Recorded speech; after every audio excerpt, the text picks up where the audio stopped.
Hey, my name is Russ Livesay. I'm a fire protection engineer. Wear a few different hats. That is one of my degrees, and my registration is in that field. So one thing that bothers me, Cameron Todd Willingham was executed in 2004 for a crime that didn't exist.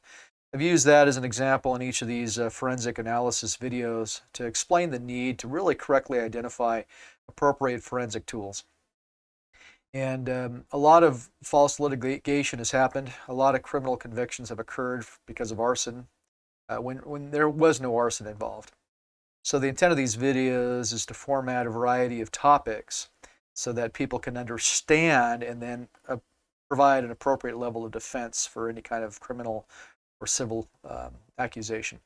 So this analysis reviews concrete spalling. And in the past, you've seen testimony from experts that claim that spalling is due to ignitable liquids, and that's false. That's been proven to be false testimony. But a lot of individuals that are performing forensic or arson investigation witness testimony don't have a science or engineering background. So they're just going from kind of historical ideas passed down through fire chiefs without really digging in to understand the science behind it. So what this video does is it's going to go through and discuss the realities of concrete spalling. So to understand what concrete is the first step. Concrete is an aggregate. Basically 1 part Portland cement, 5 parts other stuff. The other stuff is sand and gravel. And during exposure, water is lost because of evaporation. And it's lost from both the crystalline structure of the Portland cement as well as the aggregate. And what that does is it lowers the tensile strength of the material. So spalling on concrete is the result of tensile failure at the surface. Here's an example of spalling on a wall. What you see happening here is the breakdown of the surface tensile strength is what causes it.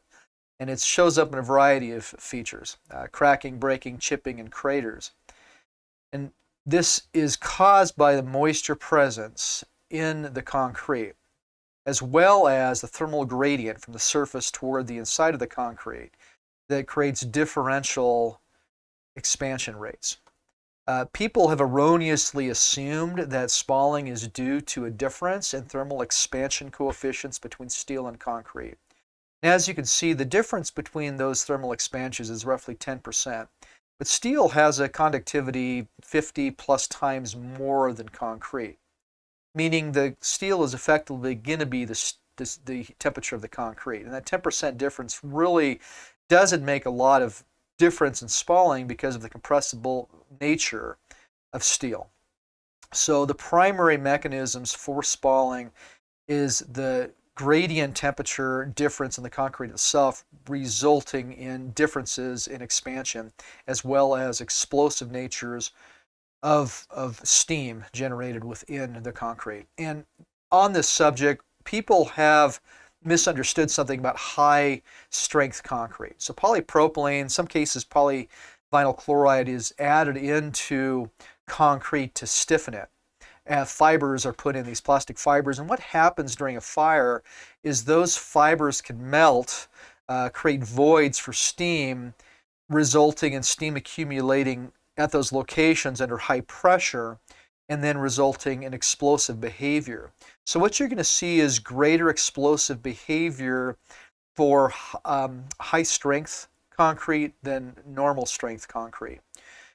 One thing during your analysis of a fire investigation, sometimes existing spalling is in place prior to the fire. So witness testimony or samples at other locations can help diagnose that the spalling was not caused by the fire. And if you're using spalling as a forensic tool, it's important to validate that it was not there prior to the fire occurring.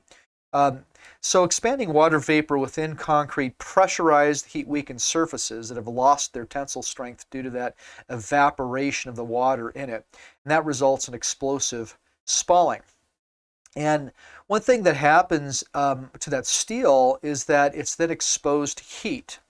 And about 550 degrees Celsius is where structural engineers claim that there's really no strength. And it's more gradient than that. but there's, according to structural engineering practices, that's the threshold at which you lose all dependable strength. Because there's very little tensile strength in concrete in comparison with its compressive strength, your tensile strength is effectively in the steel reinforcing bars for your concrete structures. So once you lose the tensile strength of your steel, that's where you're going to see serious concrete structural collapse. So a common mistake that's made in fire forensics dealing with concrete is in claiming that ignitable liquids cause spalling. And this has actually been testimony in cases before. It's not correct. It's just patently not correct. So NFPA 921 states that the presence or absence of spalling in a fire scene should not, in and of itself, be construed as an indicator or absence of liquid fuel accelerant. During a liquid fuel pool fire, what you'll see is a thin film, typically, depends on what it is, but between 0.7 millimeter and 2 millimeters in thickness. And that's typically the thickness of an unconstrained fuel spill. But liquid fuel fires have minimal direct impact on concrete floors, as the evaporative process prevents significant heat transfer. And what I mean by that is you have a layer of liquid, and as that fire exists, it does so on the gases emitted from the liquid. The liquid itself is not on fire. It's the gases, the vapors that occur. And the vaporization process, it actually lowers the temperature of the liquid. It maintains that temperature. So the reality is when you have a pool fire on concrete, your duration is going to be fairly short unless it's constrained. But even if it is constrained, the very nature of a liquid pool fire and that evaporative effect results in the liquid itself being fairly cool and certainly not warm enough to result in spalling.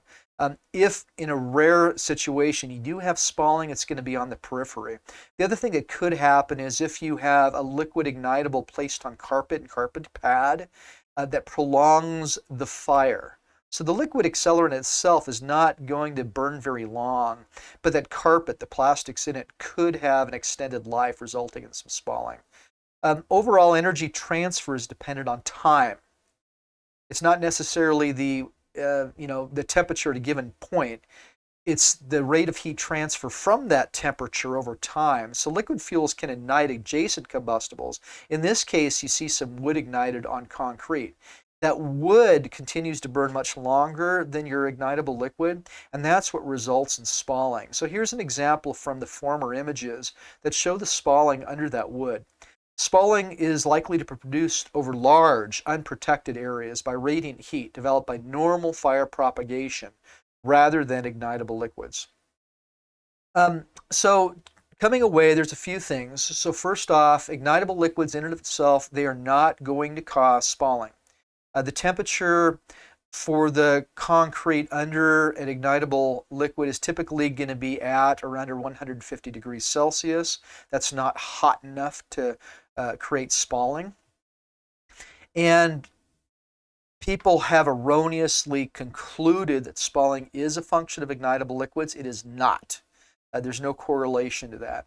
And Sherlock Holmes has just a fabulous quote that I think is very applicable to forensic science, particularly with arson. And keep in mind, arson investigation or fire investigation, it's referred to in past documentation at ATF and other, fairly credible sources as being an art. And there's no room for art in forensic analysis.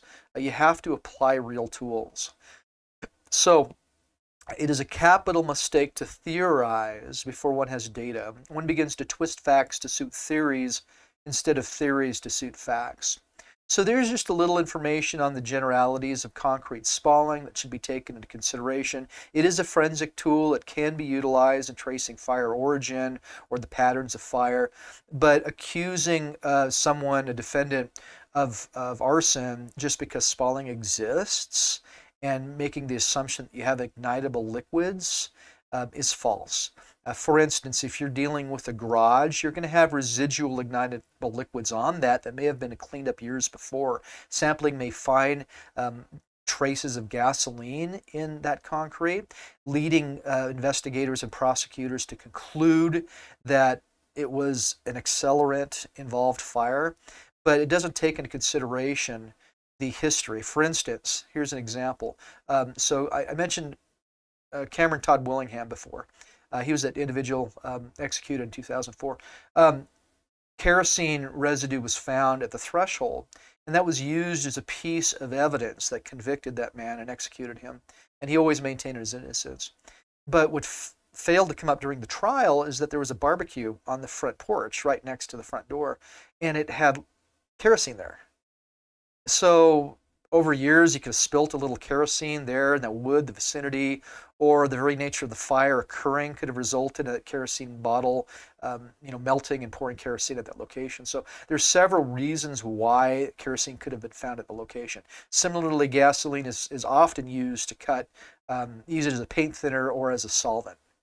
And a lot of people fail to take that into consideration when convicting people when remnants of gasoline are found during a fire investigation. So I use these simply as examples to keep an open mind during a trial or any kind of things that are read about fire and accusing someone of arson.